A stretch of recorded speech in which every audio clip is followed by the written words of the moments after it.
A-28 are both single-engine, single-seat planes. They're both armed with the same Gore 830mm cannon that the A-10 also carries.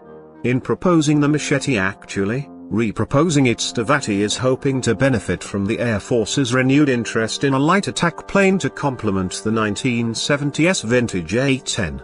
Stavati last marketed the machete back in 2009, when the Air Force briefly considered acquiring around 100 light attack planes to replace A-10s on missions where the bigger, twin-engine Warthogs represented expensive overkill, such as striking lightly armed insurgents in Iraq and Afghanistan.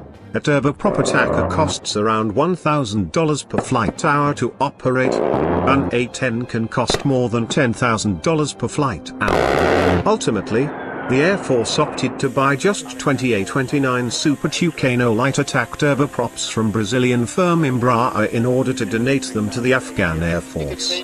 The first A-29s arrived in Afghanistan in 2016 and promptly flew into action against the Taliban. The USAF's interest in light attack planes waned after 2009 amid congressionally mandated automatic budget cuts. The flying branch even tried to prematurely retire its roughly 300 remaining A-10s. Congress intervened more than once to preserve the Warthog force, and in February 2017 the Air Force relented and said it would delay any A-10 cuts until after 2021. In 2016, service leaders, perhaps encouraged by the mid-2015 trial deployment of two modernized OV-10 Broncos to the Middle East, once again floated the idea of a new light attack plane. And with President Donald Trump's election in November 2016, the Air Force could realistically hope for a budget boost to actually pay for the light attackers. Powerful U.S. Senator John McCain has lent his support to the idea of a new light attack plane.